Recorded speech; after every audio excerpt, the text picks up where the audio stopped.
Olá, eu sou a Patrícia Borges e este é o SOS Convida, o seu programa semanal que leva até você e a sua família dicas e orientações a respeito da saúde e do bem-estar. Lembrando que o SOS Convida é realizado pela SOS do Câncer, Associação para a Prevenção e Combate ao Câncer Infantil e Adulto. A SOS do Câncer também atende crianças e adolescentes com enfermidades raras. E hoje, no nosso programa, nós temos uma convidada muito especial, que é a doutora Aline Lauda. Ela é médica oncologista na Clínica Dom e a sua especialidade é pescoço e cabeça.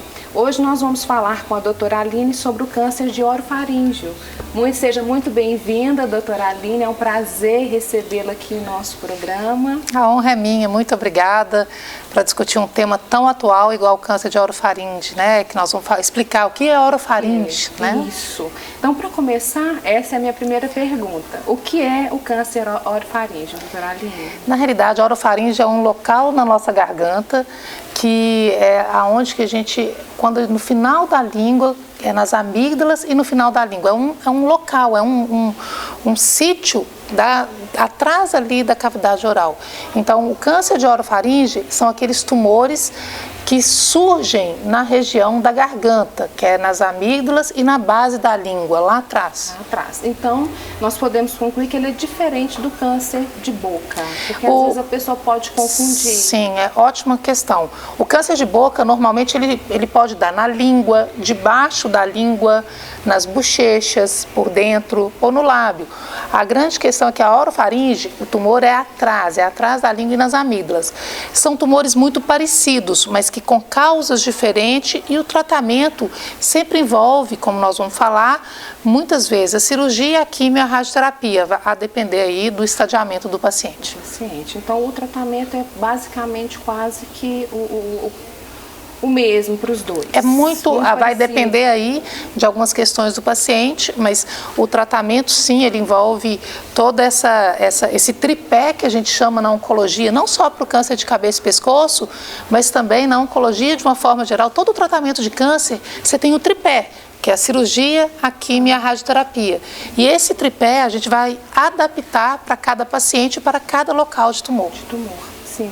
E, doutora Aline, existem assim, alguns fatores genéticos para o desenvolvimento desse tipo de câncer ou é somente algum fator externo? A gente sabe que tem alguns fatores genéticos, moleculares envolvidos no câncer de orofaringe, mas o principal fator de longe é o tabagismo. O cigarro é o principal fator de risco que causa o câncer de orofaringe e o câncer de garganta. Mas é muito importante a gente pontuar, e talvez eu acho que seja o principal ponto que eu queria destacar nessa entrevista e uma oportunidade para falar com as pessoas que estão nos assistindo, é que há mais ou menos 10 anos, no mundo todo, a gente está tendo uma epidemia de câncer de orofaringe causado por um vírus, o HPV, que é aquele mesmo vírus que causa o câncer de colo de útero. Então, muito importante a gente saber que o câncer de orofaringe, o principal responsável no Brasil é o cigarro ainda, mas a gente está tendo um aumento muito grande do câncer de orofaringe, né, de garganta, relacionado ao HPV. E o HPV, nós sabemos que é um vírus que está associado com câncer de pênis, com câncer de colo de útero e também agora a gente sabe com câncer de garganta. Né? Então, isso é uma coisa que a gente pode explorar e discutir aqui um pouquinho mais. E isso seria a minha próxima pergunta. Então, em primeiro lugar está o tabagismo. Nós podemos dizer que no ranking, no segundo lugar, vem o vírus HPV. No Brasil, sim.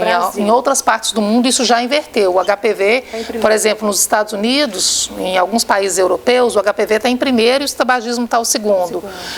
Mas no Brasil, a gente já está...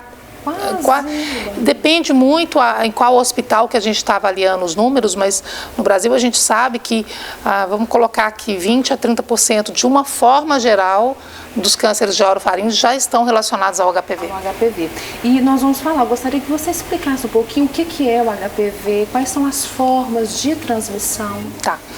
O HPV, então, ele é o que a gente chama de vírus do papiloma humano.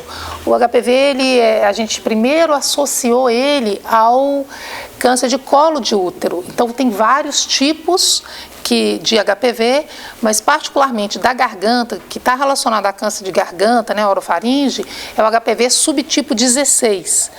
E isso aí, como é que você pega o HPV? O HPV, nessa situação, existem vários estudos que nos mostram que o HPV na orofaringe ele é relacionado com sexo oral e principalmente com o número de parceiros que você tem ao longo da vida relacionados a sexo oral.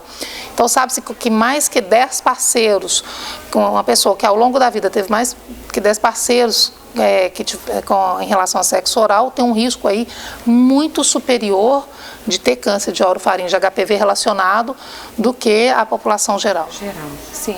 E todas as pessoas que contraíram o HPV-16, elas vão ter o câncer de garganta, o câncer Ótima de faringe? ótima pergunta.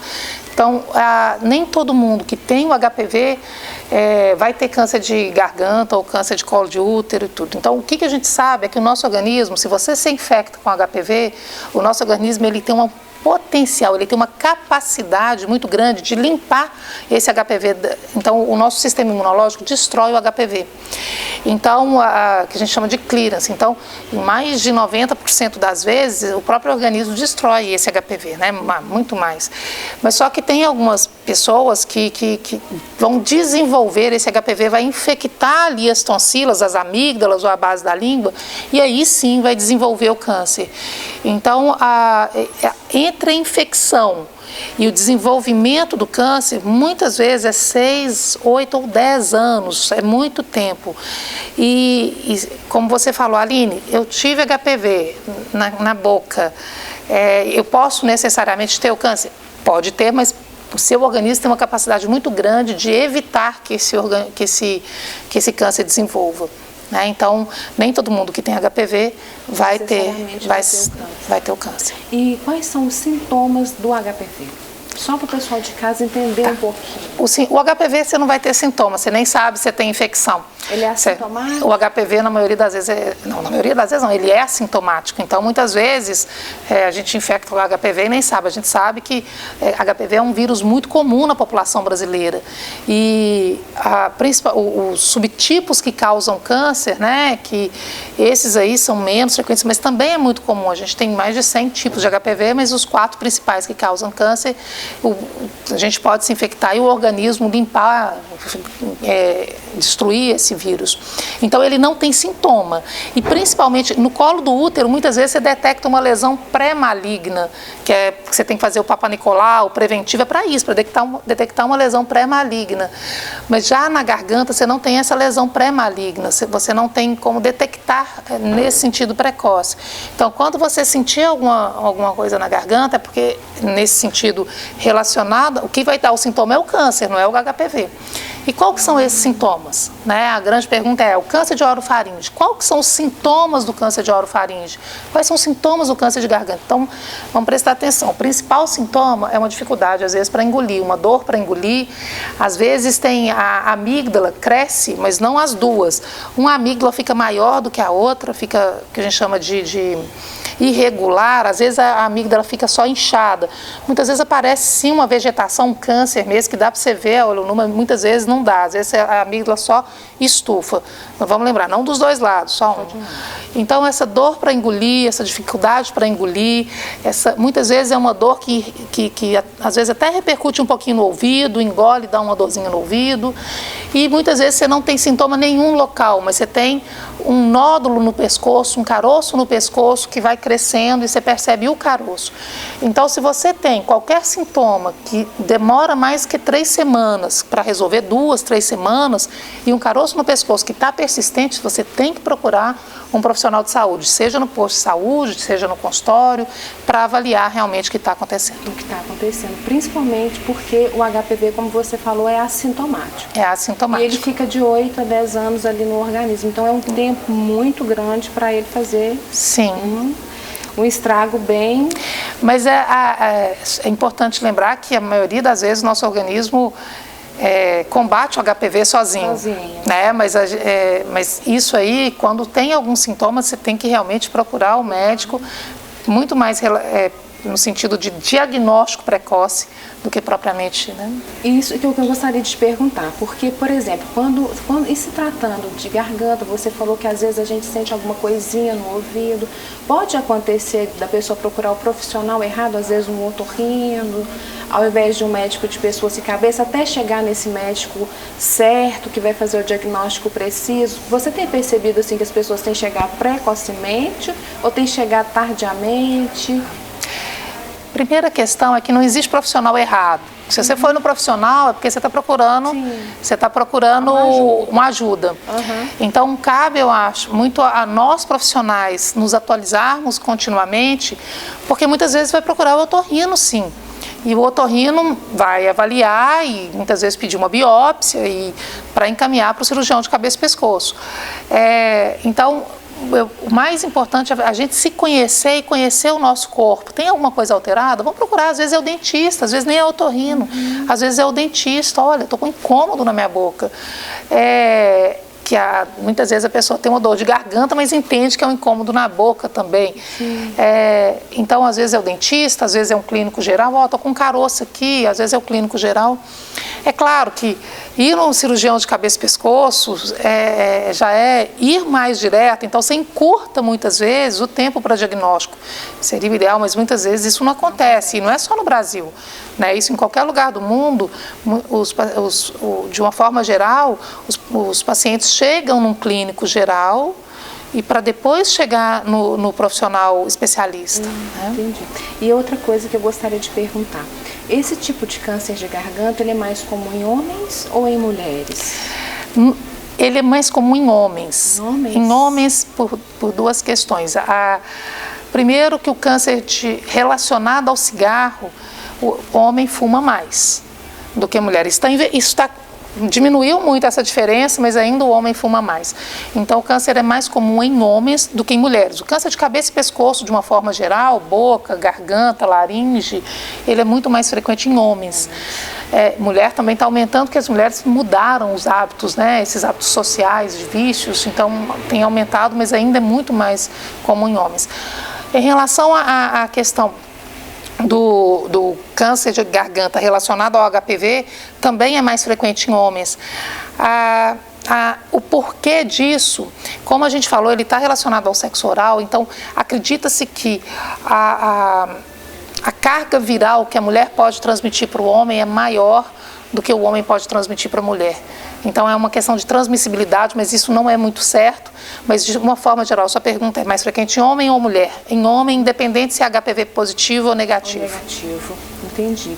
E se diagnosticado precocemente, doutora Aline, quais são as chances de cura desse paciente? Sem dúvida nenhuma, se diagnosticado precocemente, que a gente chama de estágio 1 e 2, você tem aí acima de 90% de chance de cura. O tumor HPV relacionado, ele tem uma chance de cura maior do que o tumor relacionado ao cigarro. Isso a gente sabe, o prognóstico é melhor quando ele é relacionado ao HPV. Mas de uma forma geral, estágio 1 e 2, a chance de cura é acima de 80% a 90%. Já a doença em estágio avançado, 3 e 4, você tem uma chance de cura aí de 60%, se é HPV relacionado até acima de 75%, 80%, mas se é relacionado ao tabagismo, a chance de cura da doença avançada é em torno de 50%. Cai bastante, né? Aí já fica pela metade, mas ainda assim nós temos ali 50% de chance se diagnosticado precocemente. Sem dúvida nenhuma, o câncer hoje a gente sabe que é uma doença completamente curável e quanto mais precoce o diagnóstico, maior a chance de cura e menos mórbido, menos intenso é o tratamento, menos efeitos colaterais. Então, por exemplo, um paciente com um tumor muito inicial, você consegue tratar ele ou com cirurgia ou com radioterapia exclusiva, que é ótimo. Os tumores com os pacientes com doença avançada, você tem que usar a cirurgia, a quimioterapia, a radioterapia. Então, quanto mais precoce, maior a chance de cura e menos mórbido, menos intenso é o tratamento. Doutora Aline, agora eu gostaria que você deixasse alguma dica ou alguma orientação para quem está em casa nos assistindo, por favor. A gente falou então aqui do câncer de garganta e a gente falou o que causa o câncer de garganta, a gente falou sobre tratamento, então é muito importante a gente falar sobre prevenção. Lembrar que o HPV é um vírus e que tem vacina contra ele. Então, inclusive no sistema público. Então é muito importante que os pais levem seus filhos para vacinar. Tanto no Brasil a gente tem uma conquista enorme, que é a vacina contra o HPV na rede pública. Então, essa vacina, ela protege contra câncer de colo de útero, mas protege também contra câncer de garganta. Então, leve os seus filhos para vacinar, as meninas e os meninos, e, sem dúvida nenhuma, é o maior ganho que a gente tem. Não fume. O cigarro, a gente sabe que o cigarro é responsável por cerca de 30% de todos os tumores, no câncer de cabeça e pescoço, muito mais do que isso, né? A maioria deles está relacionado ao cigarro. Alimente bem, uma alimentação rica em verdura, em fruta, em carboidratos integrais. Proteja-se, use filtro solar. Câncer de pele é o principal câncer no país que a gente tem em termos de números. Faça atividade física. A gente sabe que a obesidade, sedentarismo está relacionado a maior risco de câncer. Então, de uma forma geral, viva bem, viva com qualidade, se proteja e procure o médico, procure o profissional de saúde se você tiver alguma coisa. Nós estamos aqui para isso. Doutora Aline, que prazer conversar com você. Foi maravilhosa a nossa entrevista. A honra é minha. Espero te receber em outras oportunidades. Sempre que precisar. E para você que ficou até agora aqui nos acompanhando, nós deixamos aí o nosso abraço e peço para que você, se você estiver ficando com alguma dúvida sobre o câncer de garganta ou até mesmo sobre o HPV, deixe nos comentários, você pergunta e a SOS do Câncer responde. Até o próximo programa.